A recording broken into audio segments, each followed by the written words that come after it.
I love the world of Hollow Knight. It has unmatched atmosphere, its levels are gorgeous to look at, pleasant to listen to with the ever-appropriate music by Christopher Larkin, and fun to play with quirky enemies and at times top-notch platforming. It was a tall order to expect SILKSONG to come close to matching that, and today I'll go through each of its levels to try determine if it did.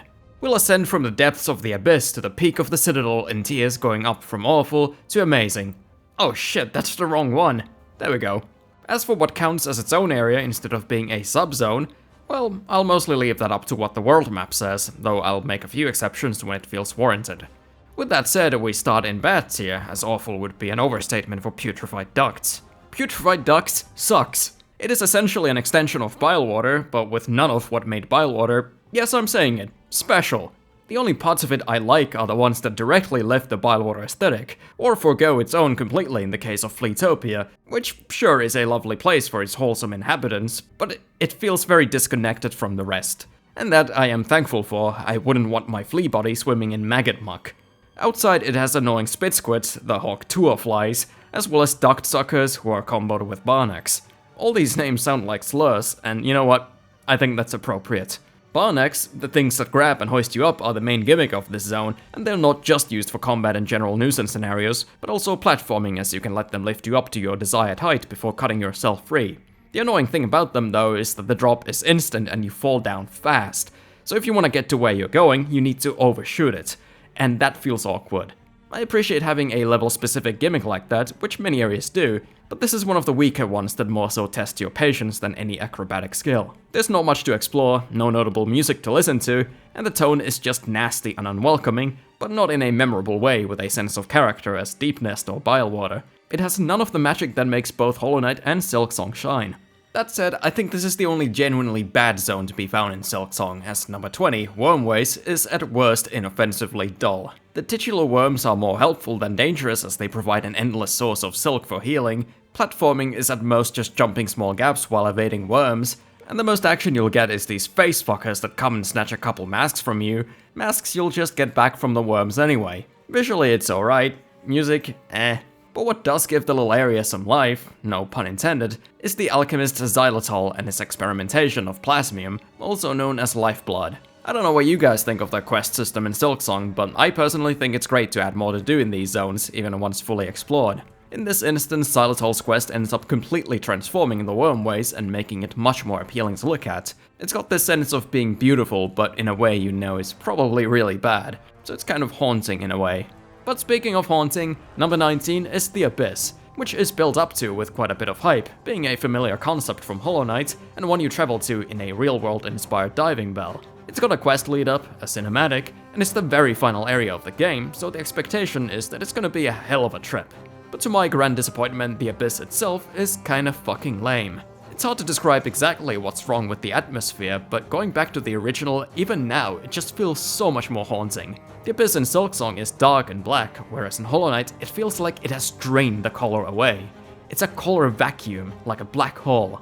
Its enemies very much enhance that feeling of emptiness, whereas in SILKSONG, they're just annoying pieces of shit that take my focus away from the environment and make me want to skip past much of it. But the reason it's still a decent level overall is the extended escape section at the end that ramps up as it goes on with rising lava chasing you. It's up there as one of the most intense platforming segments in the game, and it puts all of your movement abilities to their highest skill check, which both highlights its biggest strengths and maybe weaknesses, as I felt at points having to do double jump before being able to glide made it harder than it needed to be. Sure, you can adjust to that, and I did, but it didn't feel great. Other than that, it's really fun, the time restraint enforces a fast flow, music sells it, and the lava is a nice contrast to the black rocks of the Abyss. That said, it is a one-time kind of trip, and a few minutes of excitement isn't quite enough to make me want to be a regular Abyss walker. Coral Tower, however, is all excitement, beginning to end, but that's kinda the letdown of it. By now, a lot of people know a full-fledged coral area was in the works, and I probably don't need to tell you how gorgeous its aesthetic is. Your eyeballs can do that. And seeing how they even made a good variety of different enemies, well enough to fill up a large zone, it's just so sad, so tragic that a Diet Colosseum of Fools is all we get of it. It's one enemy gauntlet after another, with only one checkpoint in the middle. Well, not even in the middle, but closer to the end, so the first bunch is way more stressful. So are these gauntlets at least good for what they are? Yeah, as long as you don't mind the threat of repeating them should you lose. Almost every single possible combination of different enemies, as well as spike placements, is used throughout the trials, so they definitely did their best to squeeze as much out of the combat as they could in a short time to ensure their hard work didn't go completely to waste.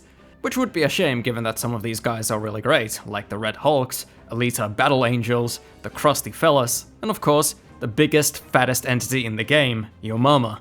The design for these guys is just really neat across the board, and I would have loved to have seen them in their natural habitat rather than just an arena fight.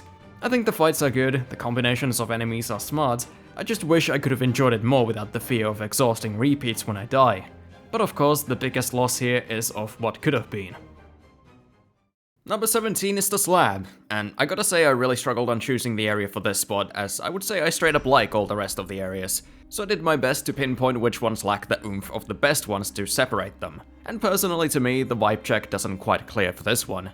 It's a miserable prison that you can discover on your own, or be abducted to, Yargul style. The abductors, however, are rare and not all that capable at their job, so I just made my own way there, didn't really think much of it, and then later on let one of the abductors take me, as I had a feeling that was their purpose. So, you know, being consensually abducted to an area I had already explored wasn't really that crazy of an experience to me, unlike Yargul in Bloodborne, which has much stronger abductors, and the jail itself has such an intense, creepy atmosphere, whereas the Slab doesn't really do much for me in that department.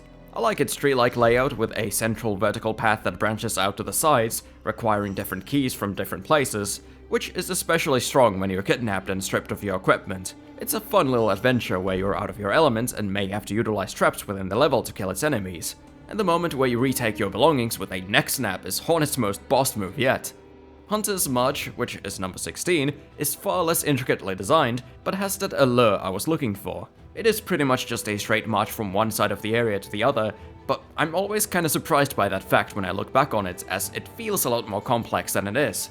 For early game standards, it's got a lot more demanding enemy encounters. The ants are quite mobile and have some crazy range with throwable weapons and charges, not to mention the mini-boss guarding one entrance or Savage Beastfly on the opposite end. You're also most likely not gonna have the easy Reaper or Wanderer Pogo at this point, so the parts where you have to bounce using the angled downward attack stand out. I would say they're used fairly enough, but I can see why that and the tougher fights would make newer players antsy. My favorite part though is just the great art. The tunnels that are crawling with tiny ants, which can also carry away fallen comrades, which is a neat detail, the use of muted green vegetation, earthy soil, and scarlet red flowers and spikes, and the whole warrior tribe setting. It's really cool. The music absolutely brings it to life, albeit it is more sorrowful than you might expect. But this was the first area theme besides Bonebottom that really stood out to me in the early game, and I wouldn't have minded having to listen to it some more. Number 15 is Bonebottom, which, as I mentioned, is the other early game area with a fantastic theme. Before you start to question why I would put a hub zone above real levels, keep in mind I'm basing this off of what the map says, and that covers a lot more than just the titular little village. It includes the tutorial in Mos Grotto, the upper section in Mos Home, and I figured why not also weave Nest Atla, considering it shares the Mos theme, and even has a remix of the very first boss. Interestingly, it's the only Weave Nest that's given its own place in the world map. Don't know why, but I'm not gonna adhere to the world map rule in this case. What I like about the intro in Mos Grotto is that unlike in Hollow Knight, which starts very bleak and depressing, here you're instantly thrown into an explosion of green, upbeat music, and Donald Ducks. It's like we start right from Green Path instead of Crossroads, and I think it makes for a more welcoming start. Also kinda crazy that 10 seconds into the game there's already a hidden path. It's very standard affair otherwise, gives you the basics, gives you a pleasant easy boss to practice with, and then leads you to the central hub. The path through which, by the way, absolutely gorgeous. I love how the backgrounds in SILKSONG feel a lot more expansive, with more layers and depth, and it makes the world seem bigger. The little area above the hub, Mos Home, is neat, but I was quite annoyed when I fell down from the top all the way down to the start of the game. I got flashbacks to fucking getting over it. I guess I never did get over it. Bonebottom starts with a glimmer of hope, as it has a decent few NPCs readying for their pilgrimage. You can even donate to have the town renovated. However, over the course of the game, you come to realize how futile these fixes are, and they aren't going to last, and more people, or bugs, keep leaving the village or die by Skull Tyrant, until it's completely ransacked by Act 3. It truly earns its name in the end and becomes a graveyard. Coming in at number 14 is the Mist Potential of the Mist. It's a very unique location in a number of ways. Firstly, it doesn't exist, so it's not on the map as it's conjured by the Phantom. Secondly, it's got randomly generated layouts, trap and enemy placements, and a gimmick to how you have to navigate it. Took a few runs for me to realize that, hey, those butterflies at the very start going in the same direction as me is a little peculiar, so I went and looked for them in the next room, figured the only way to interact with them would be by playing the needle in, which sure enough got them going again, and then you just have to follow them. So it's a mini roguelike experience, you don't know where your road is gonna take you, and dying can be pretty catastrophic. That's why if the RNG is unfavorable, it can be really frustrating, like having 3 fucking ghosts stand right in your path, or some exceptionally tricky platforming where if you fall you're sent right back to the beginning, which is not much different from dying. That's a bit too unforgiving for me, as I think there should be a little more bad luck protection. The ghosts suck too, as it's inconsistent if they aim their dash attack right at you, or above you, or below you. But then other times it's very chill, no ghosts in sight whatsoever. That's part of the fun for some, I'm sure, but it's such a short experience that the variables can make or break it. I have a friend who didn't even figure the gimmick out and just ran in completely random directions for a few minutes and got it. So it's a great idea that felt satisfying to uncover, but a little undercooked if you ask me. Number 13, the Marrow, is the definition of undercooked, but it's kinda meant to be as it's the first major level. Compared to the Crossroads, it's got a little more color and life with the ocean of lava at the bottom, as well as rays of warmth escaping through the cracks in the rocks at the top. However, as much as people shit on the Crossroads for its dullness, I gotta say I fucking love that level. Its ambience is so palpable and I always feel affected when I'm there. Sure, it makes me feel a little depressed and that's not really the warm kind of start you may wanna have. Again, well done Moss Grotto, but it does stick with me for that reason more than the Marrow, which doesn't really have a strong ambience. Platforming also surprisingly good in the Crossroads with the use of the giant worms. Can't blame the Marrow too much for not matching it considering you're coming in with very few movement abilities, but the contrast is noteworthy. But I can still praise the Marrow for its layout, the use of shortcuts, beautiful art as always, good introduction to double damage with the easiest possible enemies to give it to, and some solid later game content, such as the Marrow exclusive flint beetles. Cool enemies, kind of a shame this is their only use. We also have plenty of fun NPC encounters from Chakra, Shermat to the Flea Caravan. Grishkin is so fucking cool and badass, holy shit! And then the absolute scammer Lottie, who doesn't tell you the rules of his stupid minigame until you've broken them, and then makes you pay for it. Complete scumbag, I hope to god he dies in Act 3. Or better yet, throw him in the maggot pits of Sinner's Road, which is number 12. I like the name implication of Sinner's Road, because the main path to the Citadel is through the Last Judge, who will make sure only the sinless pass, or those with 3rd degree burns. But going through Sinner's Road and the Mist is sort of the secret way in for those unworthy. Trudging through filth, rabid roach dogs, and endless traps will certainly make you feel like you must have done something wrong in life to deserve this treatment. But while it is brutal and sort of ugly, it's ugly in a cool way, particularly with some of the backgrounds showing countless hanging cages as far as the eye can see. Again, makes the world feel bigger when there's more to the areas than just the parts you play. What you do play through are lots of engaging vertical sections with spikes and traps, hidden paths galore, and some good-ass platforming, especially for being relatively early in the journey. The back and forth swinging spike balls are used as both obstacles and as useful pogo points, although if I had to complain about anything, it would be for how you can often just glide past the need to pogo. Kinda defeats the purpose. Would like a few more parts like the section where you go through a death trap course to unlock a bench. It's evil and rewarding for putting that carrot on a stick for you, and then hitting you in the head with that stick. I'm also a fan of the enemy roster here. The muck roaches are like straight up Souls dogs, except they can climb walls and jump, making them an easily panicked player's worst enemy. Then the roach feeders are great pogo and upward strike fodder that you still have to be careful around for their potential stun lock. Catchers have fun bowl attacks to deflect or dodge, which mix in well with other enemies, and the keepers are very easy to back away from, which is why it was smart to always place them in narrow spaces where they pose a threat. So it's just a solid level, even if it wouldn't be my number 1 vacation destination. Although, it may seem like paradise compared to the conditions in number 11, Underworks. I realize many will think I'm underrating this level because I've seen nothing but praise for it online, and largely that seems to be due to the environmental storytelling, which I will not disagree with. Right beneath the grandeur of the Citadel, we have this nightmare land of overworked and underpaid bugs, who barely drop any rosaries, the currency of Farloom, and this is all perfectly encapsulated by the single room where a forgotten and abandoned NPC is non-stop on the grind, hoping to fruitlessly one day ascend to the Citadel. And you can put yourself to work too by running on a treadmill that will very slowly move a gauge, and when filled will drop a single rosary, if even that. More of the depressing world is revealed by paying for a confessional machine that basically just tells you, you suck, go back to work. And anti-homeless benches you have to pay to activate every single time you use one. So think about that, confessing your sins and resting costs fucking money, and you can barely make any to begin with. That's rough. But as for the gameplay, it's pretty solid. Some of the fights are pretty fun, some of the platforming is pretty fun, especially when you get the claw line, but it does feel like a diet deep docks to me, even aesthetically. And some of the navigation felt annoying when you have to take the long way around to get what the map suggests is a straightforward path. So add that to the list of the cruelty of the Underworks. Also, according to the world map, White Ward is actually part of this zone, not the Citadel, so I lump it in here. Definitely the most unsettling area in the game, and I always love the abandoned hospital setting in anything horror. This, Research Hall or Yosefka's Clinic in Bloodborne, Chapter 3 in Little Nightmares 2, and the list goes on and on. This level though does not, and that's sadder than the fate of its patients. But it makes sense this is listed as part of the Underworks, as these two zones really expose the grim nature of the Citadel, and it's so grim it finally broke the ever-pious Sherma. But let's escape the absolute misery of Whitewood, Underworks, and Sinner's Road with the stunning breath of fresh air, Lost Verdania. Though that comes with the caveat of everybody and everything in it being long gone and us just taking a trip down a memory lane. Thank God its inhabitants are dead, as they are some of the most nasty, unrelenting ass munchers I've ever come across. The run back to the two bosses in this level are already lengthy enough, but these guys following you around like ice agents when minorities are around makes them all the more painful, unnecessarily so. Fuck off. Leave me alone. I do like how they reflect the moves of the Clover Dancers though. What's crazy about Verdania is that it's not only entirely optional, but also extremely missable.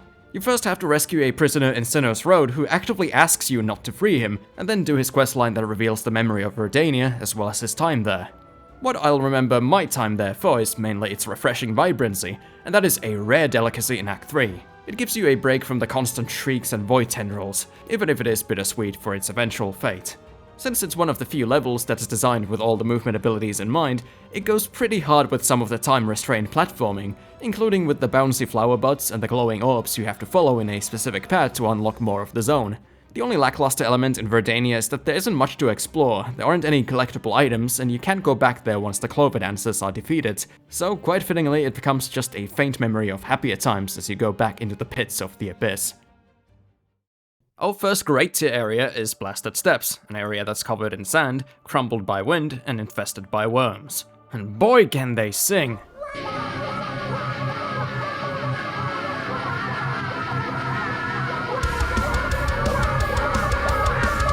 Occasional sandstorms blast in your face, making some otherwise easy gaps not so easy to cross if you're going against the wind, but of course, gives you a big boost if you're going with it. The majority of this level's traversal is done by climbing further and further up, and as such, it's got some very strong platforming. Doesn't have much of an emphasis on enemy encounters, but I like to judge enemies with their shields, and the many dead pilgrims tell a tale of the perils of the trek. I struggle to say much more about it because I really have no complaints at all. It is, as far as I'm concerned, a flawless level, but it's just not as cool or aesthetically pleasing to me as many both above and below it. So while I think it deserves to be in great tier for having no flaws, I think it's upstaged by its neighboring level in just about every aspect, Sands of Karak. It continues the sand theme, but with hints of the civilization it has buried, that being the kingdom of the Coral Tower and the cut content I mentioned before. I feel with that meta-knowledge, it's even more haunting to traverse its ruins, because you know it actually really was a beautiful place before. And in parts, I can kind of imagine replacing the sandfalls with waterfalls and how it would probably look in its prime. Some of its locals still live with fun ricochet attacks, which are diabolical when used in conjunction with high-stakes platforming. Divorcing its original purpose, the crust remnants are cool and give the zone more color than Blasted Steps in its all-brown glory. But what really makes this version of Karak still worth the visit is just the platforming gimmick. You strike an orb that temporarily spawns a path you can use to traverse until it crumbles, kind of similar to what you see in Verdania, but with more variety in the spawn platforms, some requiring climbing, dashing, or pogoing. Some of the best stuff in the game prior to getting double jump, and maybe even after. On top of that, there's a lot of secret paths hidden underneath crushed rubble, so if you're thirsty for exploration, there's plenty of oases in this desert. Number 7 Mount Fae is quite the opposite, thematically, being a snowy mountain, but has platforming that I would argue not only rivals that of Karak, but possibly even exceeds it. That's really the main focus here, not the enemies who are more often than not used as part of platforming. The gimmick is that staying out of warmth for too long will begin to freeze and eventually kill you, so you have to be quick to get from one safe spot to another, with your main destination being the very peak of the mountain. It seems platforming is in general at its best in SILKSONG when there's some kind of time restraint that forces you to make the most out of every move and keeps the flow going. With this, Karak, Verdania, and the Abyss Escape being notable examples. Clawline is a requirement before entering, so you get a lot of mileage out of it here. Your reward for reaching the top is the double jump ability, and so on your way there you get the sweet spot of a lot of good movement abilities, but without the awkwardness of having to double jump before gliding. It's also nice that the cold no longer affects you once you've completed the challenge, so you can now freely go back and see if you missed anything, and that's a great relief. My only two minor complaints would be that 1. There's the segment where a safe spot is hidden behind a breakable wall, and it's positioned far enough from the previous one that you're likely going to be in a rush to find it, which is why I missed it. I'm looking for those light machines or a fire source, I'm not looking at the density of the walls. Maybe others found it obvious and I'm just a big dum-dum, but personally, I think they should have made it more clear. And 2, I would probably have preferred if the last stretch before the very top was a little more intense. Felt a tad anticlimactic, I was surprised that was it when I got there. Also, why is the first recommended search when I try typing Mount Fae, Mount Gay? Come on, YouTube. But on the whole, Mount Fae is quite possibly the best platforming you'll get out of SILKSONG. Number 6, Deep Docks on the other hand offers the greatest challenge in the game, and that is crazy for the second major area you come across. But that's because while your first visit is chill, all subsequent returns are fucking Mordor levels of evil. Each new path uncovered ends with me burning to death screaming. Flint Flame Flyer with his giant explosives comboed with lava lugs on one side and an ocean of lava on the other, absolutely heinous. Then 2 Flint Flame Flyers at the same time in a tiny room blowing up my entire screen, inhumane. Then one of the 4 brothers throwing explosive spears while you're hopping around on tiny rock islands in the middle of lava, war crime. And then those giant-ass lava larga blocking your way in a smoldering cave, actual holocaust. However, all of this is made quite literally twice as easy if you just have the magma bell, which removes the double out of double damage when dealing with lava, and that's why I don't think it should cost craft metal to buy it. It's a precious material and not all too common, and early on I figured it would be a waste to buy the bell, given that only these early areas had lava, and if you ever fell in it, frankly you deserve to take double damage. I didn't know I'd end up having to come back to actual fucking hell to pay for my sins. It's a testament to how much I like the good parts of Deep Docks to be able to stomach it at its most cruel. Every time I find something new, shortly before I die, I have to stop to soak in how damn cool whatever I've just found is, either visually or conceptually. Using a boss as a brief environmental hazard? Neat. Saving up numerous unique enemies just for these late game adventures? That's cool. A sauna in the middle of all this death?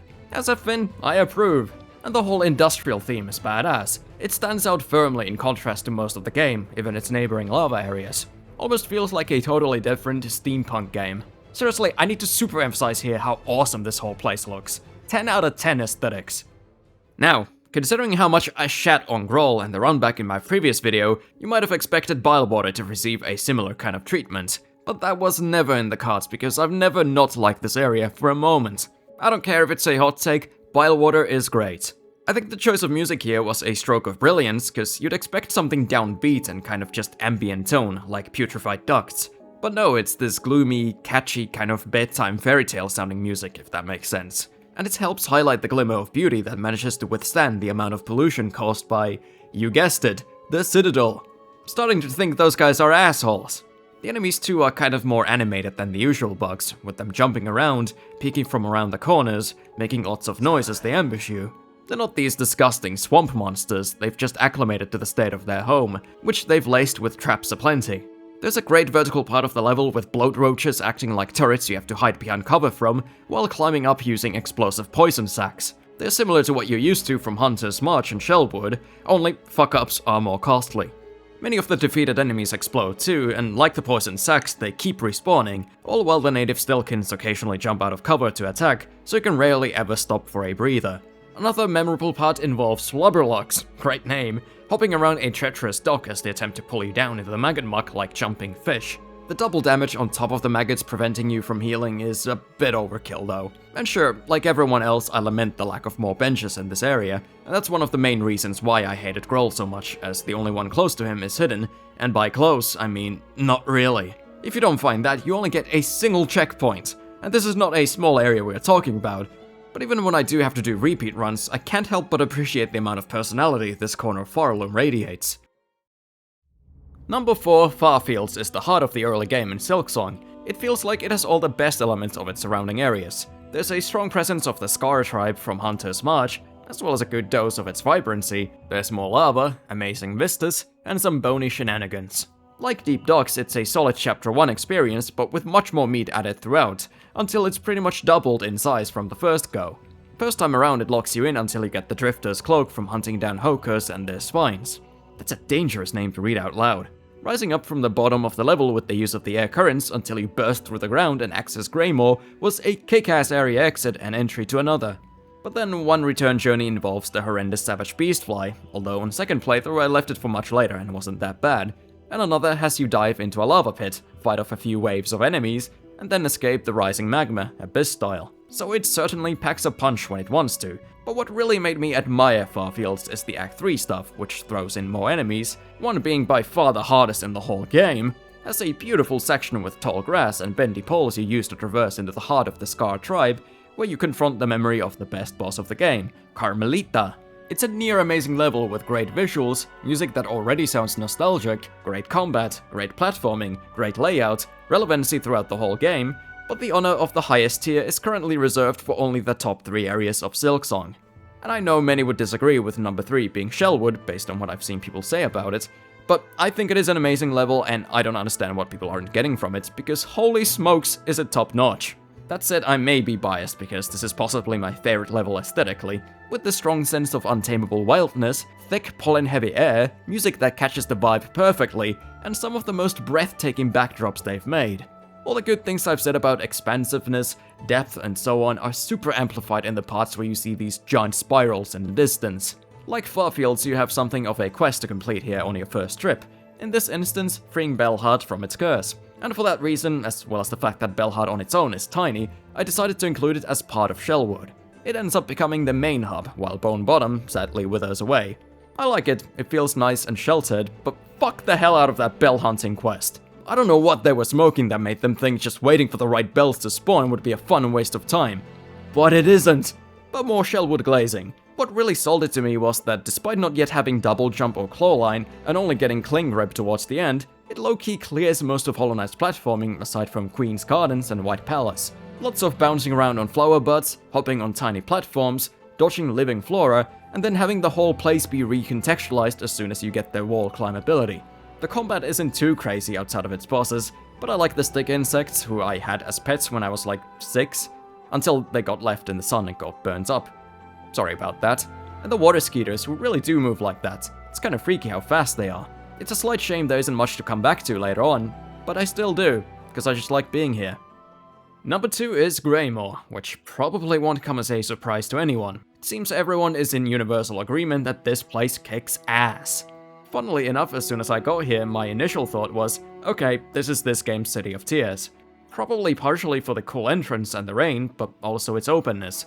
It's less of a guided experience than the levels prior to this. You can go along the main path with the haunted pilgrims and caretakers, go in the underground parts and fight it out with the mites, climb the towers and get circumcised, or go east and you'll find yourself in the Nest of the Cross, these bird-like bugs who rarely come alone. What I learned from the Crowfather boss fight is that they do really work well in groups, but whenever alone, I really dislike the fatties. Fuck you, lose weight, loser.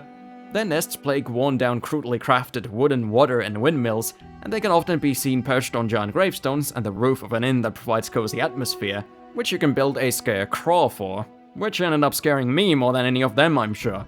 Needless to say though, but we'll say anyway, this is another banger of an area thematically.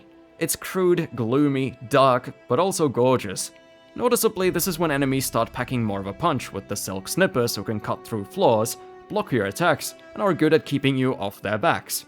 You'll end up feeling like a crawl yourself too as you go further up the towers and bounce away with balloons placed all over the skies. At the very peak of the map, you'll find yourself in the thick of it, in the Wisp, which I do count as part of this zone. But that's about all I have to say about it. It's fine, kinda cool I guess. On the whole, Greymoor has all the good qualities I've asked for from any great Hollow Knight or SILKSONG area, but inflated like its many balloons. But what's better than what I thought was the City of Tears of this game is the actual City of Tears of this game, the Citadel, of course. But how on earth do I even rank it as just one area when really it's a collection of a bunch of subzones? I mean, it's so big it's basically the entirety of Chapter 2. Well, I've come up with the solution of ranking the Citadel from worst to best. I realize Whiteward is usually listed as part of it, but I already put it with the Underworks, so ignore that one. I would say the worst of the ones I've counted is High Halls at number 5, the northeast part of the city, and also possibly the prettiest with its ever-running fountains, spas, and spiky roofs. You get so used to everything being overgrown or in utter ruin, so this is quite the refreshing sight. It's most notable for its enemy gauntlet at the end, but the lead up to it is not to be forgotten either. It's pretty fun with its nail-biting gliding sections where you have to carefully avoid the spiky roofs as you descend. Its 2 new enemies introduced along the way also killed me more than the actual gauntlet, so that was rough. I can see that gauntlet being frustrating if you're stuck on it, as it's one of the longest ones, but all the enemy combinations, as well as the potential help of Chakra, made it a fun bit of acceleration for me. I used to be in agreement with a lot of other players who got a little sick of these sections, but I don't know, once you really start mastering the combat and the movement, you kinda long to have more of these tests of prowess. So even if it is the weakest of the 5 listed, it's still pretty good. Number 4 is Memoriam, a preserve of Farloom's greatest hits. It's a small area, yet crams in a bunch of different biomes and their specimens, some that are possibly extinct or rare outside the Memoriam. We've got Moss Grotto, the Marrow, Farfields, Shellwood, Karak, and Verdania. All of them are a couple rooms at most, but still manage to encapsulate their essence, and it's especially interesting with Karak as it's the pre-sand ruins, and Verdania as its specimens are all gone, much like the real biome, so it leaves that unspoiled for the later reveal. It's nothing crazy gameplay-wise, but I thought it was cool to see the biomes mixed in with the Citadel aesthetics. Number 3, Kagwa Core, however, is the craziest of crazies gameplay-wise, because this shit is the White Palace of Silksong, but with gears instead of saws. What you'll notice first is undoubtedly the music, immediately bringing so much life and energy to the heart of the Citadel that's run by automatons. SILKSONG once again kills it with the needlessly good enemy variety, making a shitload of enemies specific to a tiny segment of the game, when realistically you could get away with just reusing a bunch, or having a couple new enemies, not a dozen. Especially when that's not even the main focus here, the platforming is. I died a handful of times, but I feel the checkpoints are fair enough that was never too frustrating, so I didn't mind the grind. There's no time limit, but the individual parts are intense and creative enough to make it a standout. I especially like the sliding hooks, which I'm pretty sure are only ever used as a gimmick here. It all works like clockwork. At number 2 is Whispering Vaults, the archive of the Citadel's greatest secrets. While High Halls is the gauntlet level, Memoriam the cool concept level, Cogwork Core the platforming level, this one I would say is the puzzle level. And I don't mean just the memory minigame, but also its level design that has you hit walls to move them, either to be used as platforms, reveal a path, or even crush enemies, which is immensely satisfying. However, you have to make sure you move them from the correct angle, so sometimes you have to circle around the level to find it, and for that it's a combination of good level and puzzle design. Plus it's just a really cool place. It seems to have been sealed away well enough that it's not in ruin, but it shows its age with the dustiness and the cobwebs. It comes close to feeling like a full-fledged biome for how much you get out of its relatively small space. But as you all know, the one that would certainly count would be Coral Chambers, and that's obviously number 1. All these great subzones are tied together with these chambers, but it doesn't stop at being just a connective tissue. It's a great glimpse into the overall picture of the Citadel, its buildings, streets, hallways, and guards. My favorite part though is that it has 2 different main entrances, one accessed after beating the Phantom and the other after the Last Judge. Whether you cleansed your sins or walked in their steps, you get a grand cinematic to introduce you to the next 10 hours of your life, but they're slightly different based on which entrance you took. Great works of art, some of which Team Cherry knowingly allowed players to miss out on. Your initial experience in the city will wildly differ too depending on the route. Western side will have the rug pulled out from under you real quick and you get trapped in the grim reality of what made the city's grandeur possible. Eastern side will let you avoid that for now. Instead you climb atop to find shelter and then the cockwork dancers. So one route is definitely more pleasant, but maybe that's to reward those who had to put up with the Sinner's Road and the mist. With the help of the Coral Chambers and the combined effort of the mixed-in subzones, the Citadel has a fully realized ecosystem that is just lovely to navigate while listening to its somber music. My only complaint is that it's too good. It made the number 1 choice too obvious. I don't get to throw a curveball or anything. So there you go, that's my current ranking of Farloom. It probably became evident throughout with the repeated comments, but to summarize, SILKSONG is an astonishingly beautiful game. Probably the best looking I've played. I'm drawing a blank thinking of a close competitor, and it does beat out Hollow Knight in that regard for me, which I feel is kinda too strong with the colors sometimes. As for whether it beats the areas themselves, well, I feel the top handful of Hollow Knight stand out more to me with City of Tears, Fungal Wastes, Deep Nest, Queen's Gardens, Green Path. I feel the Hollow Knight areas have stronger atmosphere and generally music, but none reach the Citadel, and SILKSONG has a way bigger quantity of good levels. And with better platforming, better enemies, combat, I'd have to go with SILKSONG. At the very least, they are more fun to play. But for the next video, I'm thinking of going back to the bosses with a community ranking, so you, yes you watching this, get to do a survey and rate each boss. I'll put the link in the description, pinned comment, maybe community post, whatever it takes, so I would greatly appreciate if you took the time to do it. Of course, I already ranked the bosses myself, so if you want to see my list, I'll put the video up on screen here. Thanks for watching.